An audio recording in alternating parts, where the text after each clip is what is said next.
Good morning students. जैसे कि आप सभी जो है देख रहे हैं, हम 4th चैप्टर जो है कर रहे हैं धीरे धीरे। तो हमारा जो 4th चैप्टर चल रहा है उसमें जो है अब हम आगे बढ़ेंगे। Today we will discuss about our new topic. It's name is main principles of foreign policy, India's foreign policy specially. ठीक है, भारत की विदेश नीति के मुख्य सिद्धांत। देखो बेटा, ये वेरी वेरी इंपॉर्टेंट क्वेश्चन है फॉर 6 मार्क्स। 6 नंबर के लिए जो है ये क्वेश्चन इंपॉर्टेंट है। आप जो है इसको अपनी बुक पर लिख लीजिए और ये वेरी इंपॉर्टेंट क्वेश्चन है। मैक्सिमम टाइम ये आता रहता है। ठीक है, इसमें जो भी पॉइंट्स हैं उसको आप ध्यान से सुनेंगे, क्योंकि जो भी पॉइंट हैं वो यहीं पर खत्म नहीं हो जाएंगे। आप फर्स्ट बुक पढ़ेंगे, उसके बाद आप सेकंड बुक पढ़ेंगे। जब आप सेकंड बुक पढ़ेंगे तो ये बार बार ये चीजें जो है रिपीट होती रहेंगी, बार बार ये चीजें जो है आपके सामने आती रहेंगी। तो इसलिए जो है हर कॉन्सेप्ट को शुरू से ही ढंग से समझते हुए चलेंगे, ताकि बाद में जो है अपने को किसी भी प्रकार का कोई ये ना हो कि ये पॉलिटिकल टर्म आ गया है, अब हमें इसके बारे में मालूम नहीं है।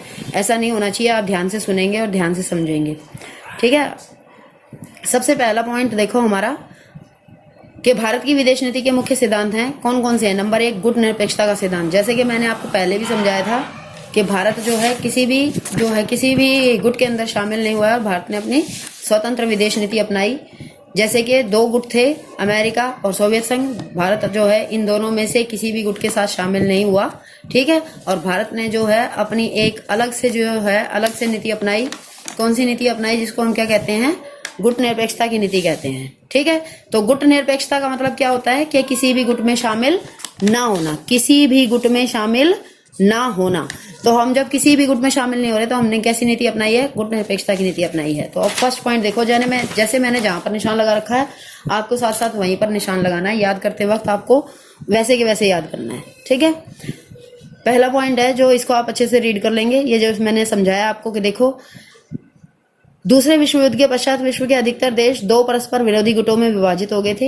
एक तो पश्चिमी गुट था, ठीक है, जिसको हम अमेरिका वाला गुट कह रहे हैं, और दूसरा साम्यवादी गुट था जिसको हम सोवियत संघ वाला गुट कह रहे हैं। ठीक है, अमेरिका का जो गुट था उसमें अमेरिका, फ्रांस, इंग्लैंड, इस तरीके के बड़े बड़े कंट्रीज थे, और जो छोटे छोटे कंट्रीज थे लेकिन वे भी पावरफुल थे, वो सब भी वो सोवियत गुट के साथ शामिल हो गए थे। अब भारत ने जो है किसी भी सैनिक गुट से अलग रहने की नीति अपनाई। वो किसी भी सैनिक गुट में नहीं जाना चाहता था, दोनों से अलग रहना चाहता था। ठीक है, इसलिए जो है वो किसी भी गुट में शामिल नहीं हुआ और उसने गुट निरपेक्षता की नीति को अपनाया। तो पहला पॉइंट हो गया ये हमारा। सेकंड पॉइंट देखो, उपनिवेशवाद का विरोध। उपनिवेशवाद का क्या अर्थ होता है कि जब कोई भी कमजोर राष्ट्र जो होता है, ठीक है, उसको गुलाम बनाकर के उसका शोषण किया जाता है। शोषण कैसा हो सकता है? उसका जो है उसके पास जो बहुत सारे संसाधन हैं, इसलिए किसी शक्तिशाली राष्ट्र ने उसको अपना गुलाम बना लिया और उसका शोषण कर रहे हैं वो इस तरीके से। ठीक है, भारत जो है औपनिवेशिक नीति का शिकार रहा है, इसलिए वह उपनिवेश विरोधी है। औपनिवेशिक नीति यानी कि भारत को भी जो है कमजोर राष्ट्र समझ करके ब्रिटिश वालों ने क्या कर लिया था? गुलाम बना लिया था, और भारत ने काफी जो है कई वर्षों तक गुलामी की जंजीरों में भारत जकड़ा रहा था। इसलिए भारत जो है इस प्रकार की गुलामी का क्या करता है? इस प्रकार की नीति का क्या करता है? सख्त विरोध करता है। ठीक है, भारत नामीबिया की स्वतंत्रता की मांग को खुला समर्थन दे रहा है और उसकी स्वतंत्रता के लिए अंतर्राष्ट्रीय स्तर पर प्रयासों में लगा हुआ है। जो हमारा नामीबिया है ये बेसिकली 1990 में पूरी तरह से स्वतंत्र हो गया था, लेकिन अभी भी जो है इसके ऊपर इसको जो है थोड़ा सा दबाए रखते हैं जो बड़ी कंट्रीज हैं, ये चीज है। उसके बाद देखो, साम्राज्यवाद का विरोध, यानी कि जो इंपीरियलिज्म है। इंपीरियलिज्म का क्या मतलब होता है? इंपीरियलिज्म का मतलब ये होता है कि बेटे एक जो राष्ट्र है, शक्तिशाली राष्ट्र, उसके पास सब कुछ है लेकिन उसकी साम्राज्यवादी नीति है। साम्राज्यवादी नीति यानी कि मान लीजिए कि उसके पास जो है छोटी सी उसके पास जो अपना मैप है, उसके पास जो मैप की सीमाएं हैं, जैसे ये एक राष्ट्र है, ठीक है, ये आसपास छोटे छोटे और राष्ट्र हैं, ठीक है, और राष्ट्र हैं ये छोटे छोटे। लेकिन साम्राज्यवादी नीति वाला क्या करता है कि जैसे चाइना की साम्राज्यवादी नीति है, तो वो अपनी सीमाओं को लांघ करके दूसरों की सीमाओं में प्रवेश करने की हमेशा कोशिश करता रहता है, और ये ट्राई करता रहता है कि उसको कभी ना कभी दूसरे देशों की सीमाओं में घुस करके और दूसरे देश का भी क्या कर ले, वो उनका भी एरिया एक्वायर कर ले, इस तरीके से। समझ रहे हो? ये क्यों करता है वो? ताकि वो जो है वो उसके अपने जो आइडियोलॉजी है, उसकी जो अपनी सोच है, उसका जो अपना क्षेत्रफल है, उन सब चीजों को वो विस्तार कर सके, उनको बढ़ा सके। इस तरीके से जो है साम्राज्यवादी नीति काम करती है। तो साम्राज्यवादी नीति भी क्या होती है? ये भी गलत है, तो भारत इसका भी विरोध करता है। भारत जो है किसी भी राष्ट्र को इस बात के लिए जो है ये उसका सपोर्ट नहीं करता है, चाहे वो अमेरिका हो, ठीक है, चाहे वो रशिया हो, कोई भी कंट्री हो जो दूसरे कंट्रीज के ऊपर अपना जबरदस्ती हक जमाने की कोशिश करते हैं, तो भारत उस चीज का विरोध करता है। भारत खुद जो है काफी लंबे समय तक, बहुत वर्षों तक जो है ब्रिटिशर्स का गुलाम रहा है, तो इसलिए भारत कभी भी ये नहीं चाहता कि कोई दूसरा कंट्री गुलाम है और वो भाई जो है गुलाम में पड़ा रहे। तो भारत जो है इस बात का पुरजोर विरोध करता है, चाहे इसके लिए जो है उसको किसी का भी विरोध करना पड़ जाए, ठीक है। ये जो एक मैंने अंडरलाइन कर रखी है लाइन कि संयुक्त राज्य अमेरिका ने जब क्यूबा पर अपना अधिकार जमाने का प्रयत्न किया तो भारत ने उसका खुलकर विरोध किया। ये जो है ये वाली लाइन का जो हमारी सेकंड बुक है उसमें आपको पता लगेगा कि 1962 में जो है क्यूबा ने अमेरिका के ऊपर कब्जा जमाने की कोशिश की थी, लेकिन उस समय जो है फिर वो पॉसिबल नहीं हो पाया और सभी कंट्रीज ने मिलकर के जो है इस बात का विरोध किया, जिसमें भारत भी एक था, ठीक है। और कुल मिलाकर के अमेरिका जैसे बड़ी कंट्री को भी जो है साम्राज्यवादी नीति अपनाने नहीं दिया गया। और आप सब बच्चे जानते हैं कि चाइना के साथ तो बार बार जो है भारत चाइना की इस प्रकार की साम्राज्यवादी नीति का विरोध करता ही रहता है, जैसे चाइना भी एक साम्राज्यवादी नीति को फॉलो करने वाला कंट्री है। उसके बाद फोर्थ पॉइंट जो है ये जाति तथा रंग पर आधारित भेदभाव की नीति का विरोध। आप इस पॉइंट को स्किप कर सकते हो लिखते वक्त, ये इतना इंपॉर्टेंट पॉइंट नहीं है क्योंकि हमने ऊपर जो उपनिवेशवाद और साम्राज्यवाद वाले 2 पॉइंट कह दिए हैं उसी में जो है इस पॉइंट को इंक्लूड कर लेंगे। फिफ्थ पॉइंट बेटा बहुत ज्यादा इंपॉर्टेंट है, पंचशील के सिद्धांत जो है। पंचशील के सिद्धांत बेसिकली कब दिए गए थे? पंचशील के सिद्धांत जो है 1954 में दिए गए थे, ठीक है। 1954 में उस समय दिए गए थे जिस समय जो है 1954 में सबसे पहले 1954 में दिए गए थे पंचशील के सिद्धांत। ये किसके द्वारा दिए गए थे? ये जवाहरलाल नेहरू के द्वारा दिए गए थे, ठीक है, जवाहरलाल नेहरू के द्वारा दिए गए थे। और किसको दिए गए थे? ये चाउ एन लाई को दिए गए थे, ठीक है। चाउ एन लाई होते थे उस समय जो है चीन के राष्ट्रपति चाउ एन लाई, और जो है हमारे भारत के प्रधानमंत्री होते थे श्री जवाहरलाल नेहरू। तो उन दोनों के बीच में जो है एक संधि हुई थी, एक समझौता हुआ था तिब्बत को लेकर के। तब जो है भारत के प्रधानमंत्री के रूप में जो है पंडित जवाहरलाल नेहरू जी ने पहली बार जो है प्रथम बार इन 5 सिद्धांतों की घोषणा की थी, जिसको हम पंचशील सिद्धांत के नाम से जानते हैं। ये बहुत बहुत इंपॉर्टेंट है। एक इंडिविजुअल क्वेश्चन भी आ जाता है कि पंचशील के सिद्धांतों पर जो है संक्षिप्त टिप्पणी लिखिए, पंचशील के सिद्धांतों को लिखिए, तो आप जो है इसको पॉइंट को अच्छे से याद करेंगे। इसके 5 पॉइंट्स को एज इट इज याद करेंगे। जैसे सबसे पहला पॉइंट है जो है एक दूसरे की अखंडता और प्रभुसत्ता बनाए रखना, ठीक है। Mutual respect for each others territorial integrity and sovereignty. ये इसका मतलब क्या है कि एक दूसरे की अखंडता और प्रभुसत्ता। अखंडता का मतलब क्या है कि बेटे एक दूसरे का मैप का जो है मैप का सम्मान करना चाहिए।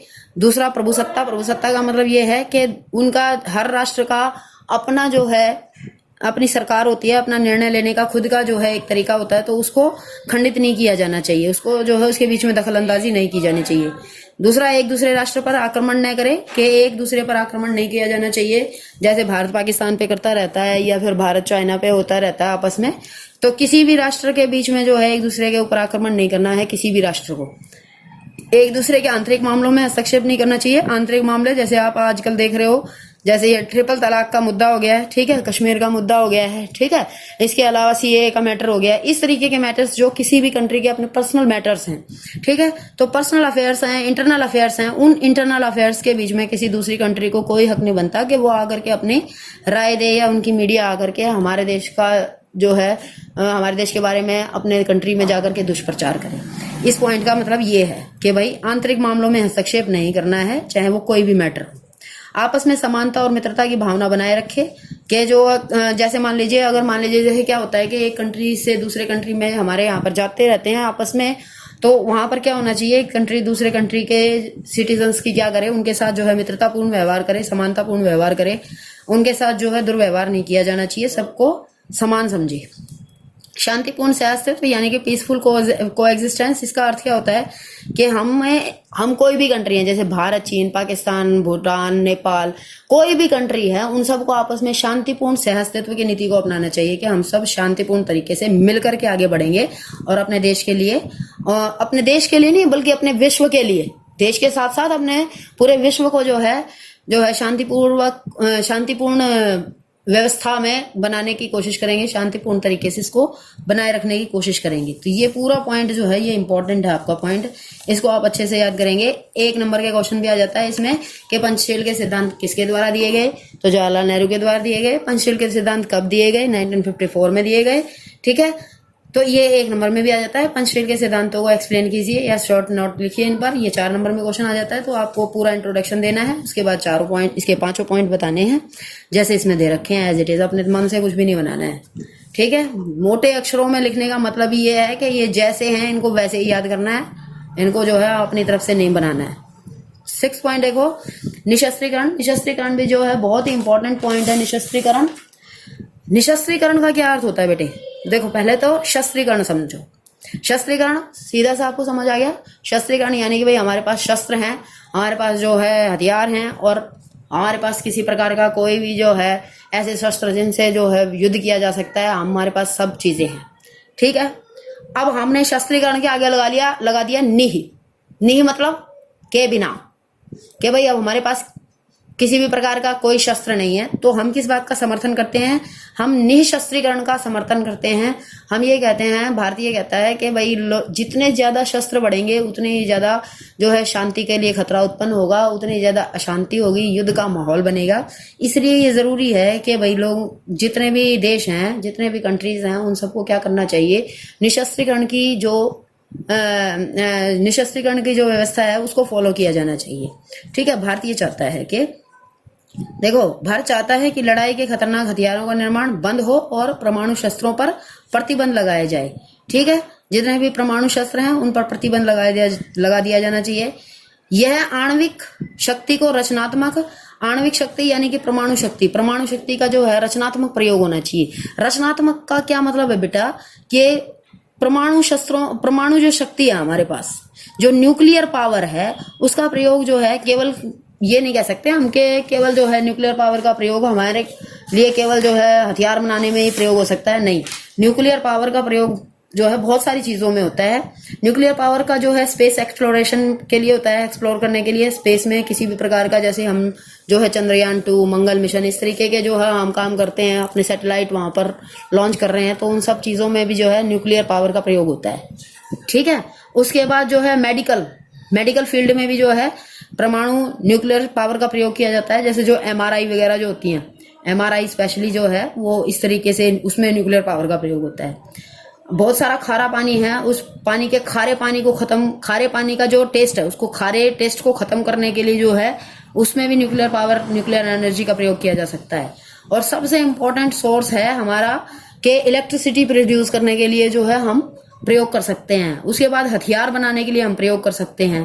परमाणु तकनीक के बहुत सारे प्रयोग हैं, समझ रहे हैं आप। न्यूक्लियर जो पावर है, न्यूक्लियर जो हमारे पास टेक्नोलॉजी है, उसका बहुत सारे रचनात्मक कार्यों, रचनात्मक मतलब इस तरीके के काम, बिजली उत्पादन के लिए हो गया है, मेडिकल फील्ड में हो गया है, उसके बाद स्पेस के लिए अगर हम कुछ रिसर्च करना चाहते हैं उस क्षेत्र में हो गया है, अगर हम किसी प्रकार के कोई हथियार बनाना चाहते हैं उसमें हो गया। तो उन सब चीजों में भी प्रयोग किया जाना चाहिए और विकास के कार्यों में प्रयोग करने का समर्थन करता है इंडिया, ठीक है।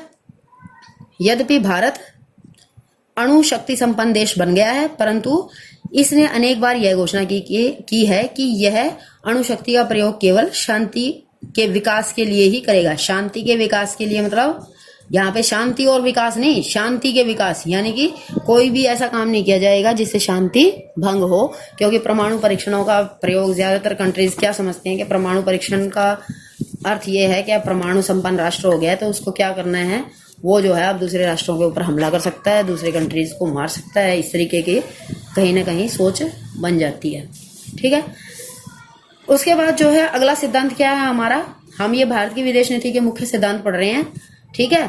भारत की विदेश नीति के मुख्य सिद्धांत, हमारा 7वां सिद्धांत क्या है कि हम जो है, सिद्धांत का बेसिकली अर्थ क्या है कि हम जब भारत की विदेश नीति का निर्माण कर रहे हैं तो उस समय जो है, निर्माण करते समय क्या जो है, हमारी क्या आइडियोलॉजी होगी, हमारे क्या जो है, हमारी क्या थिंकिंग होगी, क्या थॉट होगी, ठीक है। हमारी का मतलब हमारे कंट्री की जो सरकार है उसकी, जो हमारे कंट्री के ऑफिसर्स हैं, जो विदेश जो विभाग है वो क्या निर्धारित करेगा, किस तरीके से बनाएगा, वो चीजें, 7वां पॉइंट है संयुक्त राष्ट्र संघ का समर्थन, यानी कि support to United Nations organisation.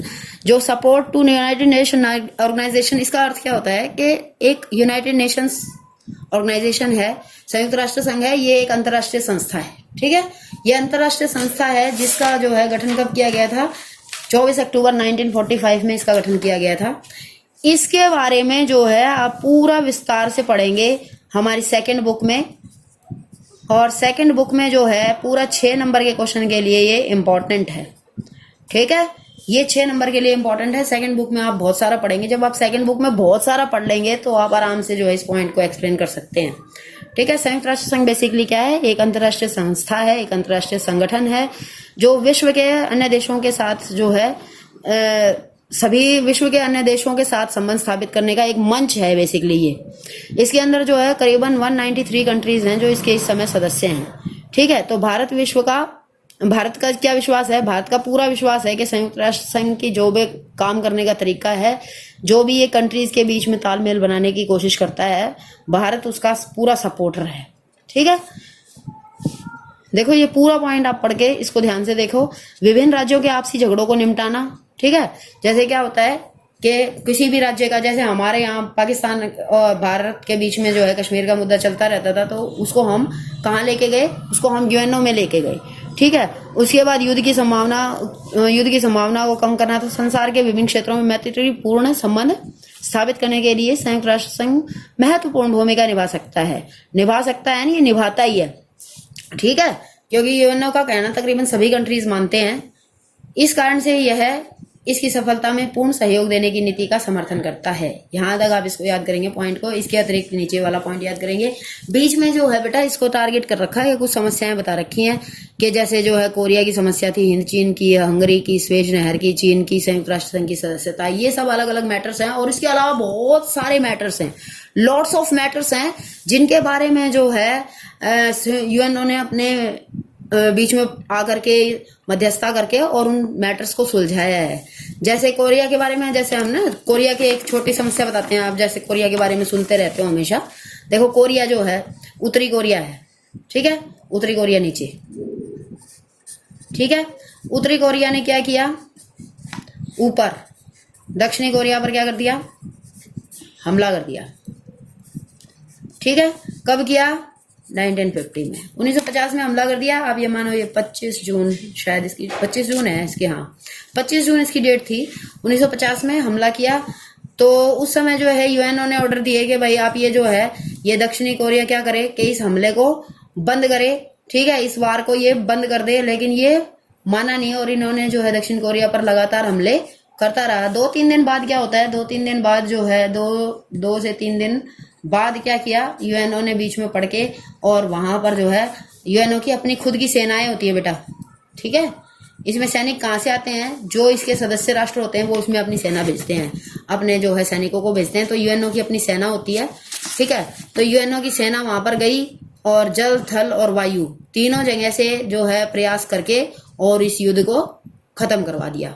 ठीक है, इस तरीके से जो है यूएनओ ने ये अपनी समस्या, इसको इनकी उत्तर कोरिया और दक्षिण कोरिया की समस्या को हल किया 1950 में। ठीक है, उसके बाद एक इसमें दे रखा है, देखो ये अलग अलग जितने भी मैटर्स दे रखे हैं, आपको कोई भी मैटर के बारे में जानना है तो आप यूट्यूब पे आप टाइप करके उसको बारे में जान सकते हो। बाकी तुम्हारे को इतना ज्यादा डीप में जो है पूछा नहीं जाता है, बस यूं है कि तुम्हें पता हो तो अच्छी बात है। स्वेज नहर की समस्या है, जैसे स्वेज नहर कहाँ पे है? स्वेज नहर का नाम सुना है आप बच्चों ने? स्विस कनाल सुना हुआ शायद कुछ बच्चों ने। ठीक है, स्वेज नहर कहाँ पर है? मिस्र में है। मिस्र यानी कि इजिप्ट। ठीक है, वहां पर क्या हुआ था? स्वेज नहर समस्या, ये विवाद काफी जो है जाना पहचाना है। ये मिस्र ने 1956 में क्या किया था? इस नहर का राष्ट्रीयकरण कर दिया था। राष्ट्रीयकरण का मतलब क्या होता है बेटे? राष्ट्रीयकरण का मतलब होता है कि इस नहर का जो है उसको गवर्नमेंट ने अपने अंडर ले लिया था। तो जब गवर्नमेंट ने अपने अंडर ले लिया तो इस बात का क्या किया? इस बात का विरोध किया। कौन सी कंट्रीज ने? 3 कंट्रीज ने इसका विरोध किया। एक तो ब्रिटेन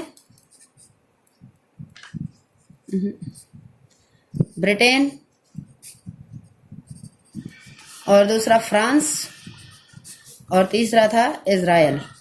ठीक है, तो इन कंट्रीज ने तीनों ने विरोध किया।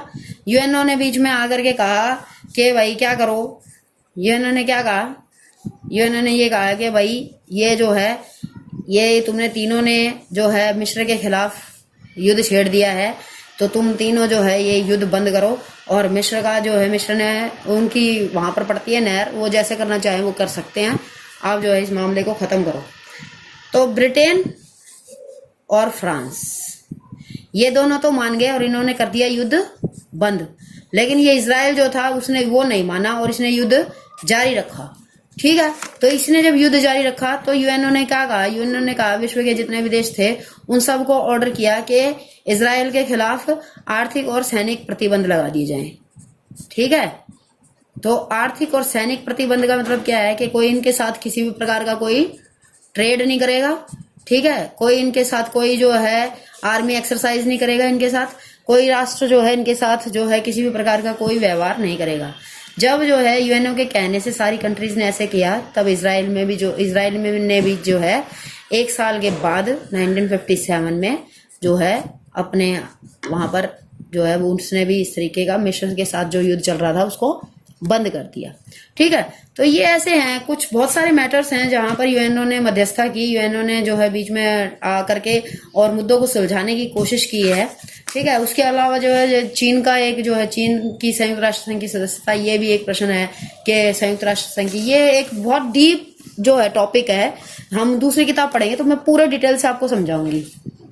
भगवान ने चाहा तो ये कोरोना का संकट जब तक खत्म हो जाएगा और हम सेकंड सेम में आमने सामने बैठ करके इस सारे चैप्टर को दोबारा से ढंग से, मतलब इन सारी चीजों को दोबारा से करेंगे। ठीक है, जहां तक मैंने निशान लगाया बेटा वहां तक कर लेना है इसको। इसके बाद लास्ट में एक लाइन है कि इसके अतिरिक्त संयुक्त राष्ट्र संघ की विभिन्न संस्थाओं के कार्यों में भी भारत सक्रियता से भाग लेता है। ठीक है, उसके बाद 8th देखो, सभी देशों से मित्रतापूर्ण संबंध के जो है हमारा भारत क्या करता है, सभी राष्ट्रों के साथ मित्रतापूर्ण संबंध बनाने की कोशिश करता है, सभी राष्ट्रों के साथ जो है वो मिलकर के चलने की बात करता है, शांतिपूर्ण सहअस्तित्व के साथ चलने की कोशिश करता है। ठीक है, पामर और परकिंस, ये क्या है, पामर और परकिंस जो हैं ये दोनों थिंकर्स हैं, हमारे पॉलिटिकल थिंकर्स हैं। इन्होंने क्या कहा है कि भारत की विदेश नीति का मूलभूत सिद्धांत यह है कि अंतर्राष्ट्रीय तनाव को कम किया जाए और शांतिपूर्ण सहअस्तित्व को बढ़ावा देने वाले कार्यक्रम बनाए जाएं। ठीक है, भारत ने जो है 1948 में, 1965 में कई बार भारत के साथ ऐसा हुआ है कि युद्ध हुआ है भारत और पाकिस्तान का, उसके बाद जो है पाकिस्तान ने युद्ध बंद किया, भारत ने युद्ध बंद किया, और जो भारत ने कुछ भी पार्ट जीता है अगर तो वापस जो है उनको लौटा दिया है पाकिस्तान को। ठीक है, भारत ने सदा ही जो है शांतिपूर्ण सहअस्तित्व की नीति का अनुसरण किया है। ठीक है, देखो ये पूरा पॉइंट आपको पढ़ना है, इसके बारे में जो है अगर कुछ समझ नहीं आए तो मुझसे पूछना है, बाकी ये इजी पॉइंट है बिल्कुल। जो मैंने कुछ लिख रखा है यहाँ पे, मैंने लिख रखा है कि जो विजय ऑपरेशन चलाया गया था, ये 1 नंबर में आ जाता है ये वाला क्वेश्चन, कि कारगिल संघर्ष के दौरान कौन सा भारतीय सेना ने कौन सा ऑपरेशन चलाया था, तो विजय ऑपरेशन चलाया था 99 में।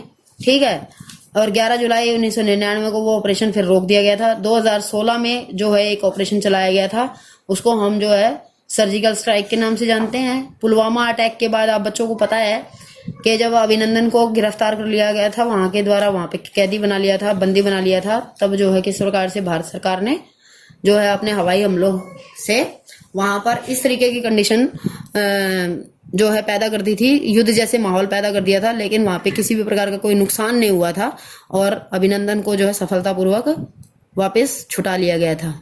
ठीक है, वहां से अगला पॉइंट देखो आप, भारत की परमाणु नीति। अगर देखो बेटे कहीं पे भी तुमको ये लगता है कि जल्दी बोल रही हूं मैं, ठीक है, तो आप वीडियो पॉज करके वीडियो को जो है दोबारा से जो है करके दोबारा सुन सकते हो उस पॉइंट को।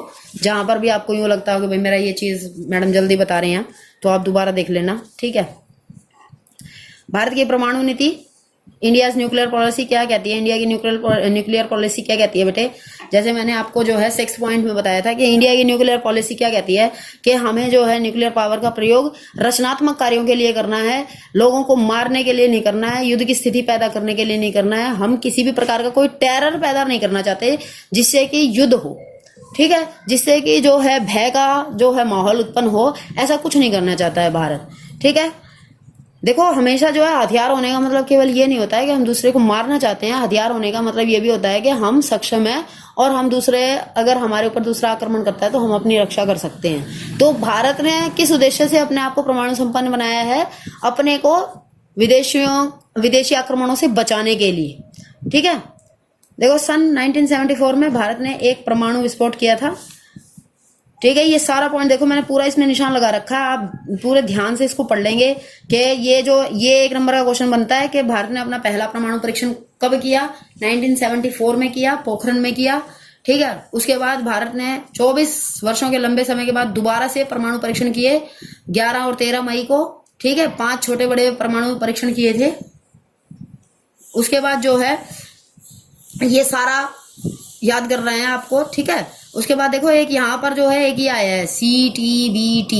CTBT का क्या मतलब है? ये देखो ये लिखा हुआ है CTBT। वहां पे पेपर में आपके ऐसे भी आ सकता है CTBT का पूरा नाम क्या है, CTBT की फुल फॉर्म क्या है, what is the full form of CTBT? तो कॉम्प्रिहेंसिव टेस्ट बैंड ट्रीटी। तो ठीक है, ये इसकी पूरी है। हिंदी में आप इसका व्यापक परमाणु परीक्षण, व्यापक परमाणु प्रतिबंध संधि, व्यापक परमाणु प्रतिबंध संधि, यानी ये क्या था? ये एक ऐसी नीति बनाई गई थी जो सभी देशों को ये कहा गया था कि भाई क्या करना है, इस पर साइन करो, और इस पर साइन करने के बाद क्या होगा? अमेरिका की तरफ से ये संधि लाई गई थी। अमेरिका और रशिया की तरफ से ये कहा गया था कि इस संधि पर साइन करने के बाद जो भी कंट्रीज हैं वो क्या करेंगी? जिनके पास अभी तक परमाणु शस्त्र हो गए हैं वो हो गए हैं, लेकिन आगे से जो है और परमाणु शस्त्रों का निर्माण नहीं किया जाएगा। ठीक है, तो भारत ने जो है इसका सीधे तौर पर विरोध किया। ये 1967 में आई थी और भारत ने इसका जो है विरोध किया और भारत ने इस पर साइन करने से मना कर दिया। भारत ने ये कहा, इसके लिए ये एक्सक्यूज दिया कि भाई ये तो बिल्कुल जो है भेदभावपूर्ण नीति है। क्यों? क्योंकि जिन देशों के पास पहले से परमाणु शक्ति संपन्न है उनके लिए तो अच्छी बात है, लेकिन जिनके पास कुछ भी नहीं है तो वो तो उनके ऊपर अगर कोई दूसरा राष्ट्र आक्रमण करता है तो वो कैसे बचेंगे? तो इसलिए हम जो है इस नीति को भेदभावपूर्ण बताते हैं और हम इस पर साइन नहीं करेंगे। तो भारत ने जो है इस पर साइन करने से इनकार कर दिया था। ठीक है, ये पूरा पॉइंट आप पढ़ लेंगे अच्छे से। 10वां जो है मानव अधिकारों के प्रति सम्मान। मानव अधिकारों के प्रति सम्मान यानी कि respect for human rights. Human rights का हम जो है पूरी तरह से सम्मान करते हैं। जो हमारा फंडामेंटल राइट, जो हमारी फंडामेंटल ड्यूटीज है वो बेसिकली किस लिए दी गई हैं? मानव अधिकारों की रक्षा के लिए ही प्रदान की गई हैं। ठीक है, जो हमने कहाँ से ली हैं फंडामेंटल ड्यूटीज, हमारी राइट्स हमारे कहाँ से आए हैं? फंडामेंटल राइट्स USA से हमने हमारे फंडामेंटल राइट्स लिए हैं। ठीक है, तो भारत जब अपनी विदेश नीति का निर्माण करता है तो वहां पर भी वो क्या कहता है कि देखो देश के अंदर बहुत सारे अलग अलग कंट्री के लोग भी रहते हैं। इंडिया के अंदर ऐसा नहीं है कि केवल इंडिया के ही लोग रहते हैं। इंडिया के अंदर जो है इंडिया से बाहर के लोग भी बहुत सारे रहते हैं, फॉरेनर्स भी बहुत सारे रहते हैं जो किसी काम के उद्देश्य से, पढ़ाई के उद्देश्य से, किसी भी कारण से हमारी कंट्री में आते हैं और टाइम स्पेंड करते हैं। तो ऐसी स्थिति में ये बहुत ज्यादा जरूरी है कि देश के लोगों के बीच में क्या होना चाहिए? मानव अधिकारों के प्रति सम्मान की भावना होनी चाहिए। ठीक है, तो संयुक्त राष्ट्र संघ की तरफ से स्पेशली 10 दिसंबर को जो है human rights day, international human rights day के रूप में घोषित किया गया है। ये क्वेश्चन भी 1 नंबर में आ जाता है बेटा कि अंतर्राष्ट्रीय मानवाधिकार दिवस कब मनाया जाता है? तो 10 दिसंबर को मनाया जाता है। तो कब, ये भी क्वेश्चन आ जाता है कि कब प्रदान किया गया? तो ये संयुक्त राष्ट्र संघ द्वारा जो है 10 दिसंबर 1948 को जो है ये मानव अधिकारों की घोषणा को न केवल भारत ने स्वीकार किया है बल्कि संसार के देशों में इन अधिकारों को सम्मान प्राप्त हो इस और प्रयास किया है। तो ये संयुक्त राष्ट्र संघ के द्वारा जो है 10 दिसंबर 1948 को जो है मानव अधिकारों की घोषणा की गई है। उसके बाद देखो अगला पॉइंट 11वां पॉइंट है क्षेत्रीय सहयोग में विश्वास। क्षेत्रीय सहयोग में विश्वास का क्या अर्थ है? Faith in regional corporation.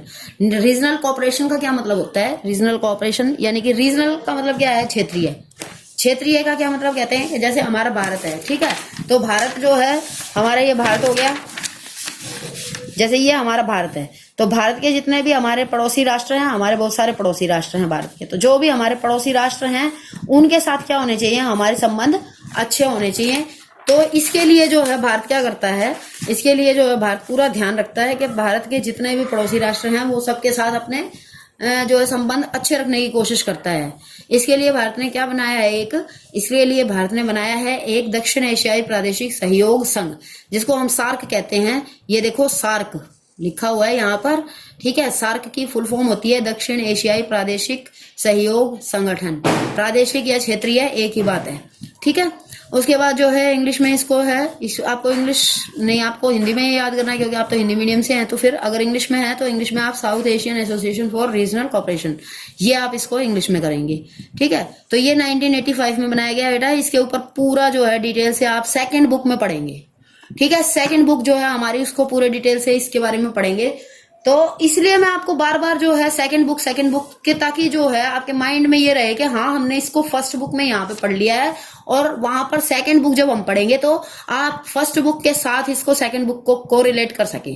जब आप फर्स्ट बुक और सेकंड बुक दोनों पढ़ लेंगे तो ये भारत की विदेश नीति के सिद्धांत तो आपको ऐसे टिप्स पे याद हो जाएगा, बिल्कुल यूं कि आपको एक भी पॉइंट ये नहीं लगेगा कि इसमें जो है मुझे क्या लिखना चाहिए, क्योंकि आपको सब कुछ ऐसे टिप्स पे आ जाएगा, आपको सारी चीजें याद आ जाएंगी, ठीक है।